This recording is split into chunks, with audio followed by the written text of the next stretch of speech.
By the end of September, we were close to giving up. 3 weeks had passed without results.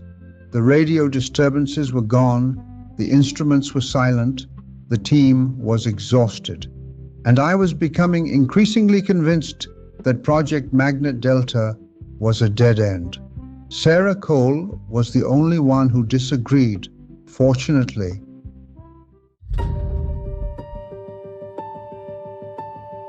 My name is Dr. Richard Colin. The project was called Magnet Delta, but this isn't really about the project. It's about a story that spent more than 40 years sitting in a box. And I think that's where it all began.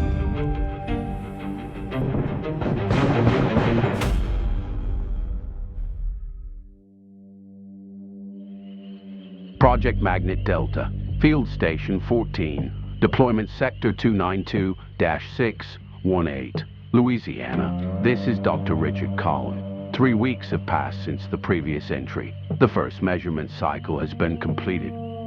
So far we have found nothing. More precisely, nothing that would justify the existence of this project. The reported radio disturbances have not returned. Most of the electromagnetic anomalies appear to have natural explanations.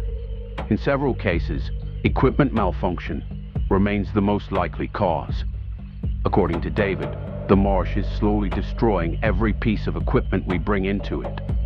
I'm beginning to think he's right. Conditions remain less than ideal. Daytime temperatures regularly exceed 95 degrees Fahrenheit. The humidity is almost constantly unbearable. At this point, we've stopped treating the mosquitoes as a problem. They're simply part of the environment. The generator has failed twice in the past 3 weeks.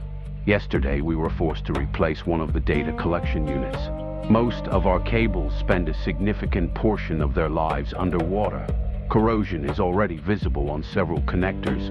The Delta Mud receiver currently contains more electrical tape than David is willing to officially acknowledge, and considers this concerning. David considers it engineering. Team morale continues to decline, not because the workload is excessive, but because nothing happens. Every day begins the same way. Measurements, inspections, repairs, reports, then more measurements. Sometimes I catch myself counting the days since our arrival. I'm not proud of that, but it's becoming increasingly difficult to believe we're going to find anything significant out here. Sarah, however, wasn't counting the days. She was listening to the recordings again and again and again. At first, I assumed she simply didn't want to accept that there was nothing to find. David believed she was chasing a system error through miles of wet cables and atmospheric interference. I never said it out loud, but at the time, I agreed with him. Last night, Sarah finally called us into the analysis room.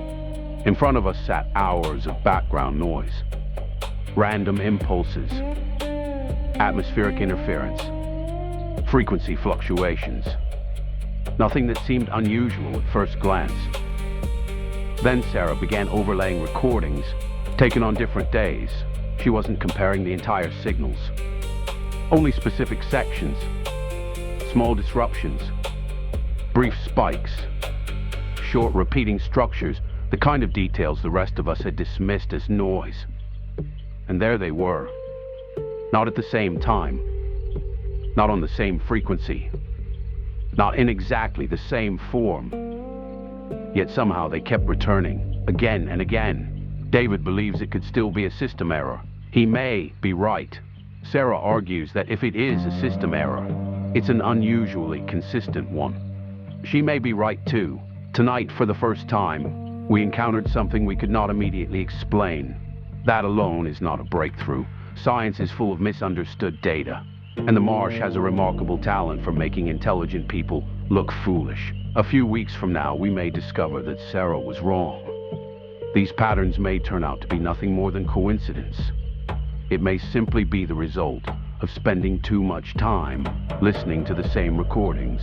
But at the moment, this is the only thing that stands apart from the noise. For that reason, the recordings have been archived separately, A new folder has been created. The folder has been given a name. Repeating signals. Over the coming days, Sarah will continue her comparisons. David will inspect the recording equipment and will review her field notes to determine whether anything unusual occurred on the same dates.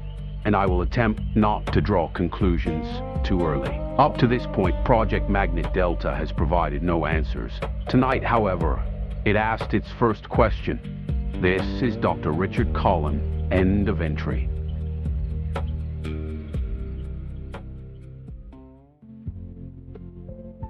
That night we created a folder, Repeating Signals. We believed we were archiving a few unusual recordings. At the time, none of us suspected we would still be studying them years later, or that the answers we were searching for had been sitting in front of us all along. We simply didn't know how to recognize them.